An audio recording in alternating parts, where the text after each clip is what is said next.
Vamos a resolver un problema de reacciones químicas, en el que nos dicen que el aluminio reacciona con ácido clorhídrico dando cloruro de aluminio e hidrógeno. Vamos a hacer reaccionar 100 gramos de una muestra que contiene aluminio, pero en una pureza del 81%, y lo vamos a hacer reaccionar con el ácido clorhídrico. Tenemos que calcular el volumen de disolución de ese ácido 5 molar que necesito para completar la reacción y el volumen de hidrógeno que podré obtener si lo mido a 27 grados centígrados y 740 milímetros de mercurio. Nos dan como datos las masas atómicas del aluminio, del cloro y del hidrógeno, y además debemos conocer para hacer el problema la constante de los gases ideales, que después la usaremos. Una vez que tenemos claro el enunciado y lo que tenemos que hacer, ¿verdad? Lo que voy a hacer es escribir cuál es el proceso que me dice el enunciado. El proceso lo ves aquí. El aluminio, ¿verdad? Va a reaccionar con el HCl, que es el clorano que está en disolución acuosa, por eso nos dicen ácido clorhídrico, para dar lugar al cloruro de aluminio o tricloruro de aluminio, que lo tienes aquí, y el hidrógeno. Hemos claro esto, es decir, hemos escrito la reacción química, también vamos a poner cuáles son los datos del enunciado y lo vamos a ir colocando, en este caso que hay solo un dato debajo de la especie adecuada. El dato que tenemos es que hay 100 gramos de una muestra que contiene aluminio, pero en un porcentaje del 81%. Pero es que además quiero calcular dos cosas que también las vamos a poner aquí. Por un lado quiero calcular el volumen de una disolución 5 molar de HCl que voy a usar para hacer reaccionar todo el aluminio. Lo vamos a colocar aquí. Debo calcular el volumen, por eso lo pongo así con interrogantes, ¿verdad? Y el dato es que la concentración es de 5 molar. Y además también quiero saber el volumen de hidrógeno que obtendría cuando hago la reacción. Lo vamos a poner aquí, pero en las condiciones que hemos dicho antes, 27 grados centígrados y 740 milímetros de mercurio. Antes de proseguir con la resolución, simplemente cuando veas el vídeo, si te gusta, no olvides darle al dedo hacia arriba, y si te suscribes al canal me ayudas mucho a seguir tirando delante del canal y además te podrás enterar de los vídeos que voy a seguir subiendo. Vale, dicho esto, nos vamos a el siguiente paso que tienes que dar y que es muy importante, es ajustar la reacción química. Antes de hacer nada más, lo que tienes que hacer es ajustar la reacción química. Fíjate que para hacer este ajuste lo mejor es hacerlo empezando por lo que llamamos átomos singulares. Son átomos que no son, por ejemplo, ni hidrógeno ni oxígeno, ¿verdad? Que son más frecuentes. Lo podemos hacer, por ejemplo, con el aluminio. Tienes un aluminio a la izquierda y uno a la derecha. Por lo tanto, no vamos a tocar en principio nada. Ahora nos vamos al siguiente átomo singular, que sería el cloro. Tienes un cloro a la izquierda y 3 cloros a la derecha. Luego lo primero que tendrías que hacer es colocar un 3 aquí delante para poder tener igual número de cloros a la izquierda que a la derecha. Así que fíjate qué es lo que vamos a hacer. Vamos a colocar ahora, como vas a ver, va a aparecer un 3 aquí, en el ajuste, en el coeficiente estequiométrico. Y una vez que he hecho esto, he igualado los cloros, pero fíjate que ha ocurrido que también pongo este 3 también afecta al hidrógeno. Tendría 3 hidrógenos a la izquierda y tan solo tengo 2 a la derecha. ¿Cómo consigo tener 3 hidrógenos también a la derecha? Hay un truco, ¿vale? ¿Por qué te digo esto? Porque fíjate que el hidrógeno tiene un subíndice 2. El truco es, voy a colocar una fracción donde en el numerador voy a poner los hidrógenos que necesito, 3, y en el denominador el subíndice que acompaña el hidrógeno, 2. Fíjate cómo te quedaría, 3 medios. ¿Esto por qué? Porque si yo multiplico este coeficiente estequiométrico 3 medios por el subíndice que tengo aquí, que es un 2, bastaría con cancelar los 2, ¿verdad? Y me quedarían los 3 hidrógenos que yo necesitaba. Una vez ajustado el proceso, ahora sí voy a traducir los datos que me han dado de temperatura y de presión. Recuerda que cuando trabajas con gases, quieres calcular el volumen de gas, en este caso de hidrógeno, la temperatura debe estar expresada siempre en Kelvin.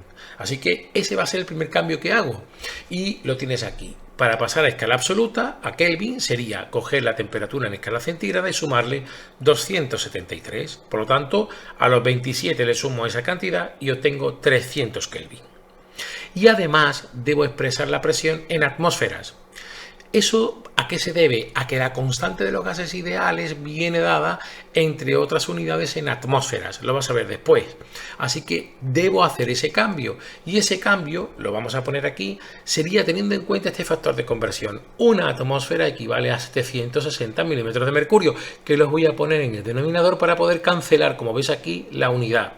Así que tendríamos que sería 740 entre 760 o lo que es lo mismo 0.974 atmósferas. Una vez que tengo estos datos traducidos, lo que voy a hacer es que los voy a sustituir con respecto a lo que tenía aquí. De manera que ya voy a tener claro que quiero calcular el volumen de gas, pero en estas condiciones. Y ahora lo siguiente es que me dice que voy a considerar 100 gramos de una muestra que contiene aluminio, pero al 81% de pureza. ¿Eso qué quiere decir? Te recuerdo que el 81% es una forma de expresar la pureza en tanto por 100, pero también se puede expresar en tanto por 1. Es decir, lo podrías poner como 0.81, o lo que es lo mismo traducir, o hacer el cociente entre el dato que te dan y 100. ¿Vale? Así que fíjate qué cosa voy a hacer. Si considero los 100 gramos de la muestra y lo multiplico por el tanto por 1, por 0,81, voy a obtener cuánto es de aluminio, la masa de aluminio puro, la masa de esa muestra, que sería ni más ni menos, ¿verdad? Que, como puedes ver aquí, 81 gramos de aluminio. Y esto es importante que lo hagas porque en tu reacción lo que tienes en cuenta es un reactivo puro. Así que no debo poner aquí el dato de los 100 gramos, sino que debo poner el dato de lo que hay puro de aluminio.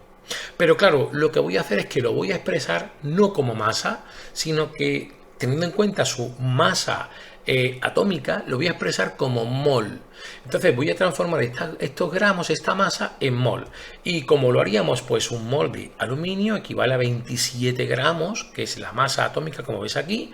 Por lo tanto, al hacer la operación obtienes que de forma pura lo que tiene tu muestra son 3 moles de aluminio. Así que voy a hacer ahora esto de aquí, cambiar los 100 gramos que teníamos por el dato que acabo de calcular. Son 3 moles de aluminio. Una vez que tengo esto, ahora sí puedo comenzar a hacer cada uno de los apartados. Vamos con el apartado A. Voy a ver qué volumen de disolución de ácido 5 molar necesito. Así que lo primero que voy a hacer es tener en cuenta la estequiometría de la reacción. Voy a partir de los 3 moles de aluminio que ya he calculado que son los que voy a hacer reaccionar, y fíjate que esto es importante. La estequiometría es preguntarle a la reacción cómo están relacionados, en este caso, el aluminio y el HCl. Y me dice la reacción que por cada mol de aluminio que yo ponga voy a necesitar 3 moles de HCl. Y eso es justo este factor de conversión que he puesto aquí. Un mol de aluminio requiere de 3 moles de HCl para dar lugar a la reacción. Podríamos cancelar los moles de aluminio, como ves, y obtener que vas a necesitar 9 moles de HCl. Una vez que sé cuántos moles de HCl son los que preciso para hacer reaccionar el aluminio, ahora viene el calcular en qué volumen de disolución 5 molar están estos 9 moles.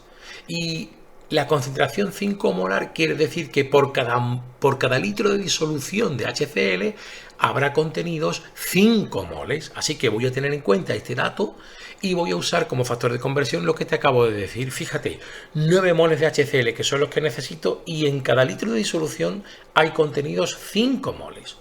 Así que podríamos cancelar y al hacer la operación nos tienes como dato 1.8 litros de disolución. Esta sería la solución al primer apartado del problema. Y como puedes ver, no es complicada si tienes claro todo lo anterior. Bien, nos vamos ahora al segundo apartado. Vamos a calcular el volumen de hidrógeno gaseoso. ¿Cómo lo hacemos? Pues hacemos el primer paso análogo al apartado A. Lo que vamos a hacer es tener en cuenta ahora la estequiometría entre el aluminio y el hidrógeno, ¿verdad? En la reacción. Fíjate que aquí tendrías que por cada mol de aluminio vas a obtener 3 partido por 2 moles de H2, o lo que es lo mismo, 1.5 moles de hidrógeno. Pues eso es lo que voy a usar aquí ahora, 3 moles de aluminio, y fíjate que otro factor de conversión, un mol de aluminio produce 1.5 mol de H2. Al hacer la operación vas a obtener que se producirán 4.5 moles de H2. Y ahora viene el convertir estos moles al volumen, que es lo que me estaban pidiendo. ¿Y cómo lo voy a hacer? Pues voy a usar la ecuación de los gases ideales. Es decir, como tienes aquí, P por V igual a nRT, lo que quiero calcular es el volumen, despejo. Paso a la P aquí dividiendo y esta será la expresión que usemos. V va a ser igual al cociente entre N por R y por T partido por P. Pues vamos a sustituir los datos porque los conocemos todos. Y veamos cómo nos queda. Este volumen que quiero calcular serán N, los moles, 4.5 mol de H2, que es justo lo que teníamos aquí. Por el valor de R, en este caso recuerda que era 0.082 y las unidades atmósfera por litro, como ves aquí, dividido por Kelvin y por mol. La temperatura 300 Kelvin, como vimos antes, y la presión, expresada en atmósfera, 0.974 atmósfera. Cancelamos atmósfera con atmósfera, Kelvin con Kelvin, mol con mol, y lo que te quedan son litros, que es coherente con lo que estás calculando. Cuando hagas la operación, vas a ver que el resultado que obtienes es 113.7 litros de hidrógeno. Y con esto quedaría resuelto el segundo apartado del ejercicio y el problema completo. No tengo más que decirte y despedirme dándote las gracias por la atención y recordándote que si te suscribes al canal me ayudas mucho a poder seguir subiendo vídeos como este. Muchas gracias.